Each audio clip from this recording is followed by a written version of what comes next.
மாற்றுத்திறனாளிகளும் நம்மில் ஒருவரே என்ற எண்ணத்தை அனைவருக்கும் ஏற்படுத்தும் நோக்கில் முதலமைச்சர் செல்வி ஜெயலலிதா செயல்படுத்தி வரும் எண்ணற்ற திட்டங்களால் பயனடைந்து வரும் திருச்சி மாவட்ட மாற்றுத்திறனாளிகள் பற்றிய ஒரு செய்தி தொகுப்பு. மாற்றுத்திறனாளிகளை உற்சாகப்படுத்த வேண்டும், அவர்களிடம் மறைந்து கிடக்கும் தனித்திறமைகளை வெளிக்கொணர வேண்டும் என்ற நோக்கில் எண்ணற்ற திட்டங்களை முதலமைச்சர் செல்வி ஜெயலலிதா செயல்படுத்தி வருகிறார். இத்திட்டங்களால் பல்வேறு மாவட்டங்களில் மாற்றுத்திறனாளிகள் ஏராளமானோர் பயனடைந்து வருகின்றனர். அதன் ஒரு பகுதியாக திருச்சி மாவட்டத்தில் மாற்றுத்திறனாளிகள் நலத்துறையின் கீழ் பல்வேறு திட்டங்கள் செயல்படுத்தப்பட்டு வருகிறது. மாற்றுத்திறனாளி மாணவ மாணவிகள் படிப்பதற்கும் பயிற்சி பெறுவதற்கும் ஏற்றவாறு அரசு பள்ளிகள், அரசு உதவி பெறும் பள்ளிகள் மற்றும் ஆரம்பகால பயிற்சி மையங்கள் ஏற்படுத்தப்பட்டு அனைத்தும் சிறப்பாக செயல்பட்டு வருகின்றன. காது கேளாதோர் அரசு உதவி பெறும் உயர்நிலைப் பள்ளியில் ஒலி கேட்டல், உரையாடல், பேச்சு பயிற்சி, வாசிப்பு போன்ற சிறப்பு பாடங்கள் நடத்தப்படுகின்றன. மன வளர்ச்சி குன்றிய குழந்தைகள் ஒவ்வொருவரும் தனித்தன்மை கொண்டவர்களாக இருப்பதால் மனோதத்துவ நிபுணரை கொண்டு தனித்தனியாக ஆய்வு செய்து அவர்களுக்கு ஏற்றவாறு தொழிற்பயிற்சி அளிக்கப்பட்டு வருகிறது. இதேபோல் புத்தூரில் செயல்பட்டு வரும் பார்வையற்ற மகளிருக்கான அரசு மேல்நிலைப் பள்ளியில் 106 மாணவிகளுக்கு தங்கும் வசதியுடன் இலவச சிறப்பு கல்வி அளிக்கப்பட்டு வருகிறது. திருச்சி மாவட்டத்தில் கடந்த 5 ஆண்டுகளில் 5,53,088 மாற்றுத்திறனாளிகளுக்கு தேசிய அடையாள அட்டை வழங்கப்பட்டுள்ளது. மன வளர்ச்சி குன்றியோர், தசை சிதைவு, தொழுநோயால் பாதிக்கப்பட்டவர்கள் என மொத்தம் 8,478 பேருக்கு சுமார் 50 கோடியே 60 லட்சம் ரூபாய் மதிப்பீட்டில் மாதாந்திர பராமரிப்பு உதவித்தொகை வழங்கப்பட்டு வருகிறது.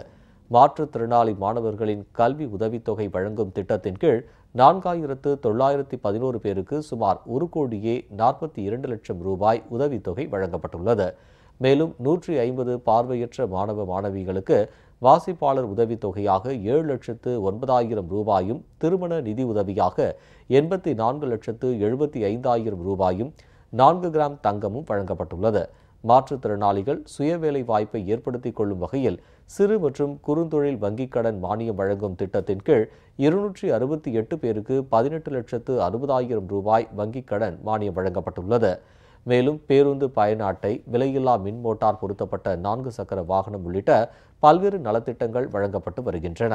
முதலமைச்சர் செல்வி ஜெயலலிதாவின் தொலைநோக்கு திட்டங்களால் மாற்றுத்திறனாளிகள் கல்வியில் மேம்பாடு அடைந்துள்ளதோடு அரசு மற்றும் தனியார் துறைகளில் முன்னுரிமையுடன் கூடிய வேலை வாய்ப்பும் பெற்று வருகின்றனர். தொடர்ந்து மாற்றுத்திறனாளிகளுக்கு ஊக்கமும் ஆக்கமும் அளித்து வரும் முதலமைச்சர் செல்வி ஜெயலலிதாவுக்கு அவர்கள் நெஞ்சார்ந்த நன்றி தெரிவித்துள்ளனர். அவங்களுடைய குறைகளை நாங்கள் ஸ்பீச் பயிற்சி கொடுக்கறதன் மூலம், ஒலிக்கருவிகள் பயன்படுத்துறதன் மூலம், பல்வேறு ஒலிகளை அவங்களுக்கு கேட்க வைக்கிறதன் மூலம், எங்களுடைய உதட்டசைவு பயிற்சி மூலம் அதன் வழியாக அவங்கள நாங்கள் பேச பயிற்சி வச்சுட்ருக்கோம். அரசு தேர்வில் வெற்றி பெற்று இங்கே இருந்து அவங்களுடைய அடுத்த துறைக்கு போகிறாங்க. எங்கள் பள்ளியில் மாணவர்களுக்கு தையல் பயிற்சி அளிக்கப்படுது. அது மாதிரி கணினிக்கு சிறப்பு ஆசிரியர் வச்சு அவங்க கணினி பயிற்சி அவங்களுக்கு அளிக்கப்படுது. விளையாட்டு ஆசிரியர் மூலம் சிறப்பான பயிற்சி அளிக்கப்படுது. எங்கள் மாணவர்களுக்கு கல்வி உதவித்தொகையை நாங்கள் அரசின் மூலம் பெற்றுக்கிட்டு இருக்கோம். ஒலிக்கருவிகள் எங்கள் மாணவர்களுக்கு அரசு மூலம் வழங்கப்படுது. ஃபீடிங் கிராண்டும் நாங்கள் அரசுலேருந்து பெற்றுக்கிட்டு இருக்கோம். பாட புத்தகங்கள், நோட்டு, பேக், நார்மல் ஸ்கூலுக்கு என்னென்ன கொடுக்குறாங்களோ அது எல்லாமே எங்கள் மாணவர்களுக்கும் சிறப்பு குழந்தைங்களுக்கும் அரசிடமிருந்து நாங்கள் வாங்கி பயனடைஞ்சிக்கிட்டு இருக்கோம். அரசாங்கத்தில் இவர்களுக்கு தேவையான உணவு, உடை, இருப்பிடம் அனைத்துமே இலவசமாக வழங்கப்படுகிறது.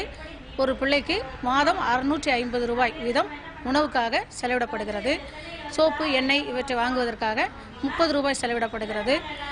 வருடத்திற்கு 4 செட் யூனிஃபார்ம் இலவசமாக தரப்படுகிறது. இங்கே பிள்ளைகள் நல்ல விதமாக சந்தோஷமாக பயின்று வருகின்றனர். கேள்வித்தாளை வாசிக்க இவர்கள் சொல்வதை கேட்டு எழுதல் நடைபெறுகிறது.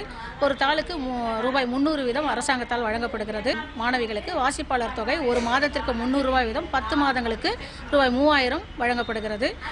இவ்வாறு அனைத்து வசதிகளும் அரசாங்கத்தால் செய்யப்பட்டு வருகிறது. டீச்சர்ஸ்லேருந்து ஹெச்எம்எஸ் வரைக்கும் எல்லாம் பொறுமையாக, அன்பாக, எத்தனை முறைங்க பிள்ளைங்க கேட்டாலுமே அத்தனை முறை கோச் பண்ணுறதுக்கு நல்லா தயாராக இருக்காங்க. அதே மாதிரி எங்களுக்கு ஸ்பெஷல் கிளாஸ் வைக்கிறதுனால நாங்கள் கூடுதலாக மார்க் எடுப்போம் நிறைய நம்புகிறோம். இங்கே எங்களுக்கு சாப்பாடெலாம் நல்ல முறையில் செஞ்சு தராங்க. எங்கள் ஹாஸ்டல்லையும் ஸ்கூல்லையும் நல்லா பார்த்துருக்க கவர்மெண்ட்டுக்கு ரொம்ப நன்றி.